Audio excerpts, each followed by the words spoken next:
So you're planning to start a nonprofit, or maybe you've already started one, and you are just super excited to grow, scale up, make an even bigger impact, maybe even hire staff and more. But you're wondering, how fast can a new nonprofit really grow realistically? In this video, I'm going to talk about a few factors that influence how fast a nonprofit can grow and a couple things you can do to put your organization in a good position to grow even faster. Welcome back to my channel. I'm Amber Melanie Smith. If this is your first time meeting me, hello. I am a nonprofit founder and executive director, and I love making these videos here on YouTube to share my experience starting a nonprofit, all of the things I've learned, mistakes, successes, etc., to help others on their nonprofit journey. I hope you find this video useful. If you do, please go ahead and give it a like and subscribe to my channel and ring the bell so that you can get an alert the next time I post a video. So I am a super impatient person. All of my close friends know this about me. And so when I first started a nonprofit, one of the very frustrating things I learned was how long it can actually take to get some of the things in order to launch and grow at a fast pace and all of that. It can be super frustrating to feel like you are ready to change the world and then feel like you have to go slowly or wait. But creating a lasting positive social change takes a long time. And I've learned that patience is super important. And I've also learned in retrospect that there were some things I probably could have done to move along the process of growing a little faster than I ended up doing. So when I'm talking about growth and scaling up for a nonprofit, I'm talking about a couple of different things. There's things that are external and things that are internal. External markers of growth include reaching more people instead of serving a couple of dozen or a couple of hundred people with your nonprofit mission, serving 1,000 people, or serving a couple of hundred people but in a deeper way than you did before, or in more ways. So that's the programmatic type of growth. That's external growth. And of course, that external programmatic growth can't really happen without some internal growth and an increase in your internal capacity. So when I'm talking about growth internally, I'm talking about a larger budget for your organization, possibly a larger team, more staff members, more volunteers, more resources being able to be put in to create more outcomes for the community. For example, one common question I get is, how fast can a nonprofit realistically grow from nothing, no money, no staff, nothing, to having full-time staff? So that would be one indicator of growth. And the answer for something like that is it's complicated. Growth depends on a lot of variables. It's going to be a little bit different for every nonprofit. But in my experience, how fast a nonprofit can realistically grow depends on about 4 factors.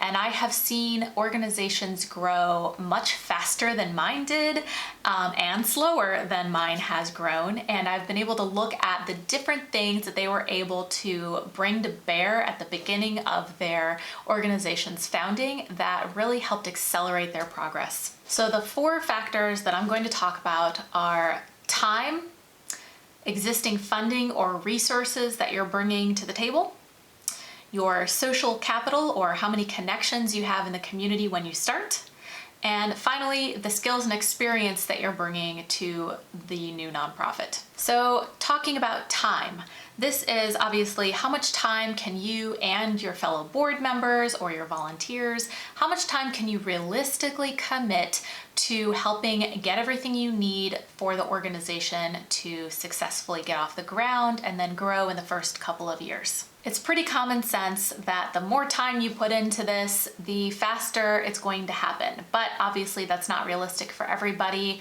I myself started the organization that I currently run back when I had a full-time job doing something else.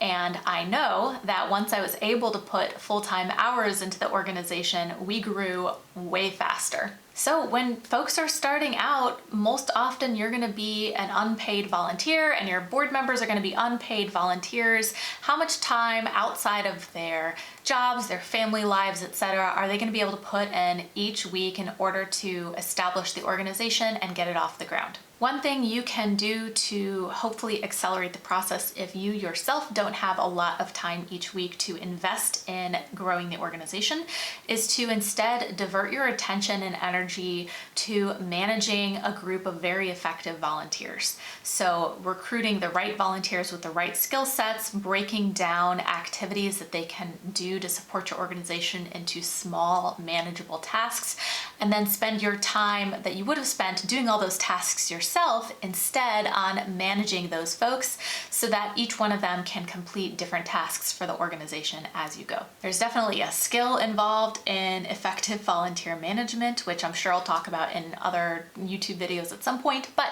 if you can manage people well, this could be one option for you to delegate and accelerate the growth if you yourself don't have a lot of time to invest in the beginning. The second thing I mentioned that will help you grow and scale faster is, of course, how much money or other resources you have coming into the organization at the very beginning. Obviously, if you already have some money saved or raised in order to cover the costs of filing for nonprofit status, your website, and other startup costs, it's going to really cut down on the time it takes to get some of those things up and running because you won't have to take the time to go raise that money. Now, when I started my organization, I did start with essentially $0 in the bank and had fortunately learned from a great mentor how to write a pretty good grant and got super lucky. This is not normal, and got a grant when we first started up and also got the support of a lawyer who helped us file our paperwork and all that. So mine was probably in a somewhat unusual situation. But looking back, after we got established, one of the things I wish I had done earlier on in order to help us grow faster was determine our revenue model much earlier on in the organization. We didn't actually think through our revenue model and our fundraising plan until several years after we'd gotten our 501c3 status. And that was a big mistake because we could have grown a lot faster and hired staff a lot faster if we had thought about what our earned income, our fundraising plan, all of that, if we thought about that when we were first getting started within about the first year or so. Probably would have shaved off 5 or 6 years of having to grow had we done that properly in the beginning. The third factor that influences how fast you grow that I mentioned was social capital, also known as who you know in the community, what kinds of relationships and connections you have to people in the community, especially people who might have access to resources. And the really interesting thing about this is I would say out of the 4 factors I listed, this is probably the most important, which is why I say in other videos to folks starting a nonprofit, take the time to build relationships in your community before and as you are getting started, because this will really help you grow a lot faster.